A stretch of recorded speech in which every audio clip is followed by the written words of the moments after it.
I'm starting the video with this piece and I've taken it out of a bit later in the video. And what I've done is I've realized at the end of the video that I should have said at the start of the video that there's an important message for the butter movement at the end of the video. So if you're butter movement people, make sure you jump to the end of the video and see that important message. Otherwise, let's go back to our regular viewing. I just don't want to like the shoe. I looked at it and I was like, oh, I don't want to like it. I kind of like it. And it really grew on me. I mean, I was just, conceptually, the bits on the shoe are bits I don't like on shoes. But collectively they work, which is unbelievable to me. Now, a few weeks ago, I dropped a video about an Air Force One Gore-Tex tie-up, and the video tanked. And I'm assuming if the video tanked, it means the sneaker tanked too. I don't know. If it didn't, let me know in the comments down below. I think there were two colorways now that I think about it, like burnt orange and something gold. Now that I think about it. And that's what we've got here. We've got an Air Force One Gore-Tex, but it's an Air Force One High Gore-Tex, which is different from the ones that dropped previously. And like I say, I just looked at it and I didn't want to like it at all. There's a lot on it that I would not normally like in a sneaker, but the thing is, I kind of do like it. And I'm kind of happy now, and I'm happy to be able to bring you today's sneaker, which is Nike Air Force One High Gore-Tex. This is the Tokyo Butter 23 Sneaker Channel. Tokyo Butter 23 Sneaker Channelです。毎日アップするので毎日見てください. Every single day I'm bringing you content from Tokyo, Japan about upcoming sneaker releases, sneaker news, and sneaker reviews. And today what we're looking at is the upcoming release of the Nike Air Force One High Gore-Tex. And as I said earlier in the video, my previous Nike Air Force One Gore-Tex video from a couple of weeks ago tanked. It was an absolute mess. My assumption is that therefore the Air Force One Gore-Tex didn't go well in sales. But these guys here, I kind of like them. They remind me of some sneakers that dropped last winter. And there was definitely a tie-up with somebody famous, a really famous collaboration. And I think they went nuts at resale, even though the shoe itself was a bit strange. It was like the Nike sneaker within a case of, protective snow protection, water protection, winter protection, winterized sneaker. And it kind of reminds me of those, and I didn't like those, but for some reason, I don't know, I just like these guys. And I'm going to talk to you today about the parts of this sneaker that I like and what I think about it is going to fly and do pretty well. But before that, this is a sneaker channel. It's not just a sneaker channel, it's a YouTube channel, and that means I need subscribers. If you could do me a favor, please hit the subscribe button down below. I really appreciate it. I really, really do. Every time my little subscriber count goes up, it's like, ooh, thank you very much. So if you could hit the subscribe button, down below, I'd appreciate it. And as I am here in Tokyo, Japan, I do say at the start of every single one of my videos, Toroku yoroshiku onegaishimasu. Zehi Toroku yoroshiku onegaishimasu. 毎日アップするので、登録されると助かるので感動します。感謝します。日本語が下手になっちゃった。Okay, anyway, let's get into this sneaker and look at the different parts of it. There's actually quite a lot going on with it, even though it looks very plain from kind of a distance. There's a ton of features on there. For example, usually when you get a high, the materials on a high from the what would be the low section up the ankle, generally speaking, match, and it's just like an extension of the low into the high, which is what you usually get with Air Force One highs as well. Not in the case here. In this case here, what would be the low part of the sneaker is primarily leather, with the exception of the midfoot, where there's a real funny looking nylon-y effect going on there. But then when you go up into the high part of the sneaker and the ankle part of the sneaker, the leather's completely gone and been replaced with a kind of nylon-y sock effect.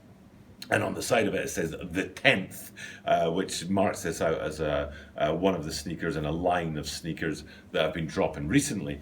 So the materials that it's made from, he says as he scratches his eye, that was painful. The materials that this is made from, the leathers of the upper and that little bit of nylon on the midfoot, up around the ankle, it's actually predominantly nylon. And that's one of the things that I usually don't like in a sneaker. I don't like different materials in different parts. I don't like a leather toe box and a nylon heel. Or I really don't like, there I go again, I really didn't like the undefeated Black Mambas that dropped earlier this year, where they had matte on one half of the sneaker and gloss on the other. So I'm a bit more uniform in the sneakers and my liking of sneakers. But for some reason, I kind of like this nylon ankle sort of effect going on. I know I shouldn't, and you're welcome to pan me for that in the comments and be like, Butter, what are you talking about? Yeah, I just like it. And then getting to the front of that section there, usually I hate zippers on sneakers. Oh man alive. Oh gee whiz, I really hate it. It's like two things that should never come together. You know, a fastener or a zipper on a sneaker, to me is awful. But I like these. I don't know why. I really don't know why. I don't know if it's the size of it, or like it's a kind of chunky zipper, or if it's the way it matches the rest of the upper. Or maybe it's because the zipper is actually encased in a lacing system, and it's an interesting looking lacing system. It's not your regular eye stays sort of lacing system. It's more of these sort of loops that the laces go through, and that lacing system under that is where the zipper. Now the zipper runs from the top of the ankle all the way through the lacing system down to the bottom end of the lacing system. And maybe because it's not just a zipper, maybe because it's a zipper with regular laces on it, I can accept that, shall we say. And that might be the reason why I'm okay with it. But usually, like I say, a zipper on a sneaker, I'm like, ooh, no, don't like that at all. Now, there's also, when we get to the back, if I say this before you see it, I say chunky Nike Air heel branding, you'd think, ooh, chunky. But then when you look at it, it's actually kind of cool, you know? And again, that's another thing that I'd normally not really like. I'd normally be sort of, you know what, I'm not really feeling that. So, but in the case of these guys, I actually kind of like it. And one of the things I like about it is the way it sort of, it's almost like it hovers over the sneaker. You know, the heel or the ankle sections here, let me turn it this way if you like, and then the branding is above and over it instead of being like tightly attached to it. And then coming forward from that with a similar effect, you've got that translucent icy blue swoosh there, which is also not fully attached to the upper. There are places where it isn't stitched onto the upper, and you could kind of like bend it upwards and out and away from the upper, so it's not fully attached in the same way that heel branding is not fully attached. But I kind of like it, you know.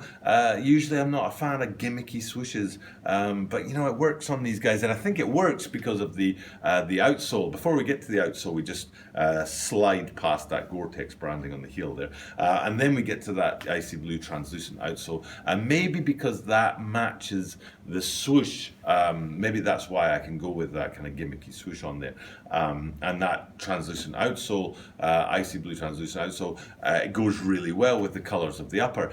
So I think it's a total thing. I think it's like each individual thing I'd kind of be like, man, if it was on any other sneaker, but in collection, when you take that zipper, the interesting lacing system, the translucent swoosh, the different materials from the upper and the ankle, if you know what I mean, the branding on the heel, the icy blue translucent outsole, all of it together, taken as a whole instead of individual parts.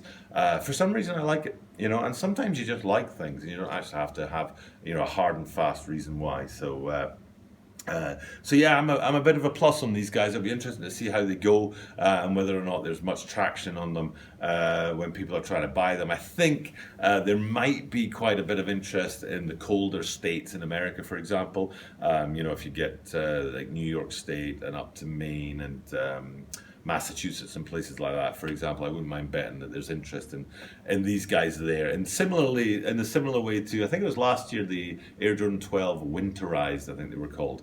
I think they did really well in states that have a less than temperate climate in the winter. So I kind of like these guys. Hopefully they'll go well. Tell me your comments down below and what you think about them. As I do at the end of all of my videos these days, I tag on a little bit about the butter movement, because there's big things going on with the butter movement right now that are just, amazing to me and very much appreciated by me. And I'm grateful for everything butter movement and everything shoe butter. And all I'm going to do today is say that yesterday I dropped a really important butter movement video. I wish I'd said this at the start of the video. And maybe there's a way I can do something by going like, let's put this bit at the start of the video. How will I do it? Let me think about this. We'll do it like this. So now I'm jumping back into that later part of the video where I was just saying that my message for the butter movement today is make sure you've watched that video that dropped yesterday that explains my vision for how this tie-up with shoe butter and the butter movement is going to go for my channel. And I called it a channel within a channel. So make sure you've checked out that video. Hopefully I've put a link up here so it makes it easy for you to go there and see yesterday's video about the butter movement. And also, yes, more content coming from shoe butter real soon. I've got a video from the shoe apartment that I'm processing right now, and that video will be coming to you real soon too. Okay, enough. That's all I want to say. Butter movement people, check out yesterday's video and be ready for another video coming real soon. Everybody, all those people watching, thank you very much for checking out my content, butter movement people or Air Force One people or sneakerheads in general. I do truly appreciate it. I do thank you very much for your support and continued watching of my content. And as I am here every single day, you get to do that every single day. And I get to say at the end of my videos very confidently that you're guaranteed to see me tomorrow.